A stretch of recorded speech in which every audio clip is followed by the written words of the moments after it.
Informasi berikutnya, isak tangis Rosti Simanjuntak, ibunda dari Brigadir Nofriansyah Huta Barat, kembali pecah di persidangan. Ia mengaku hatinya begitu hancur, nyawa anak yang dibanggakan dirampas oleh tangan atasannya sendiri. Bersama sang suami dan 10 orang lain saksi lainnya, Ibunda Brigadir Yosua hadir dalam persidangan lanjutan kasus pembunuhan Brigadir Nofriansyah Huta Barat. Tangisannya kembali pecah di ruang sidang, mengingat nyawa anaknya direnggut tangan atasannya sendiri, Verdi Sambo. Bertindak sebagai saksi dalam persidangan hari ini, untuk pertama kalinya, kedua orang tua Brigadir Yosua bertemu langsung dengan terdakwa Verdi Sambo dan Putri Chandrawati. Anakku dihabisi, anakku dirampas nyawanya dengan sadisnya di tangan atasannya Verdi Sambo, yang sudah saya yakini dia sebagai wali dari Tuhan, titipan bagi dia. Yang saya ketahui dari kecil maupun dalam pergaulan, anak saya ini belum pernah menyakiti hati kawannya, terlebih kepada atasannya. Disinilah saya sebagai ibu begitu hancurnya, begitu tersayat-sayatnya hatiku mendengar berita dari anakku almarhum Yosua terbunuh dengan sadisnya di tangan atasannya yang selayaknya melindungi, memberikan keamanan baginya.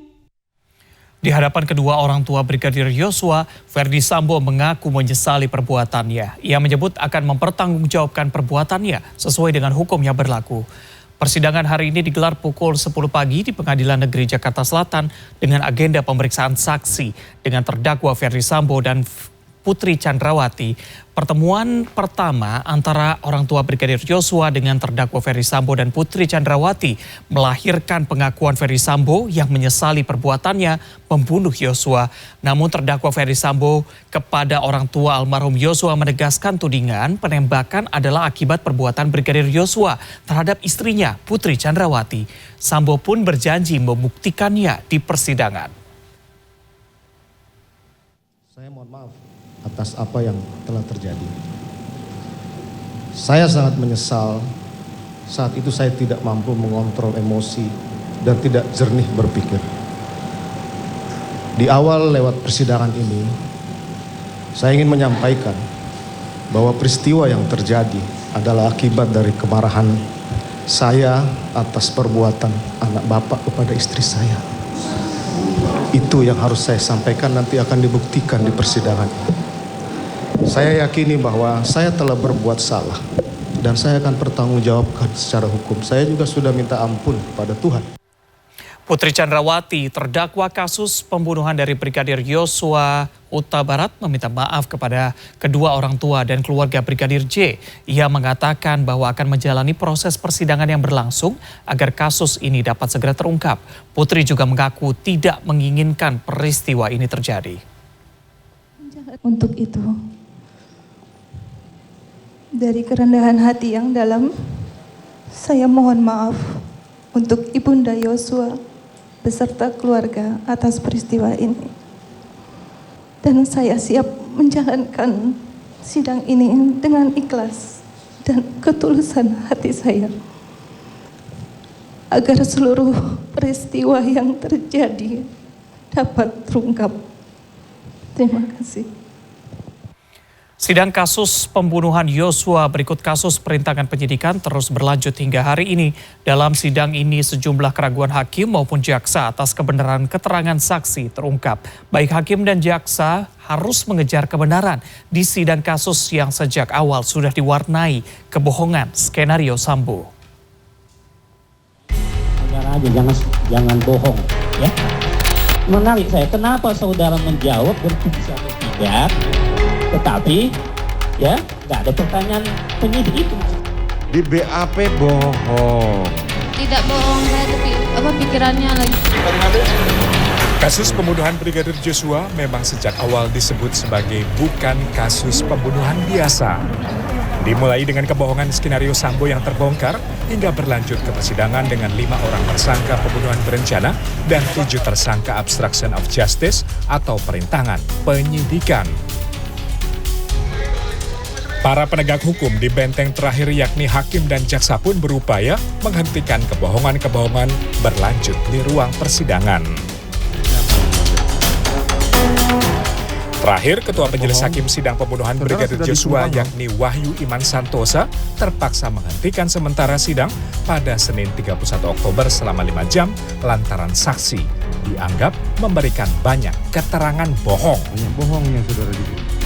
Saya bilang kepada saudara ya, kalau bohong itu konsisten. Ya. Terjebak sendiri kan saudara.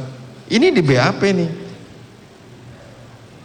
Makanya mana yang bohong? Saudara di BAP atau saat ini yang saudara bohong? Di BAP bohong. Tidak bohong, saya tapi pikirannya lagi. Enggak, saat ini pun juga pikiran saudara kacau. Karena banyak sekali bohong yang nampak. Tidak tahu. Tidak hanya hakim, jaksa penuntut umum juga menduga ada yang mengarahkan Susi supaya tidak mengatakan yang sebenarnya sebelum persidangan dimulai. Susi sering menjawab tidak tahu dan selalu berubah-ubah. Kamu ketemu dengan penasihat hukumnya?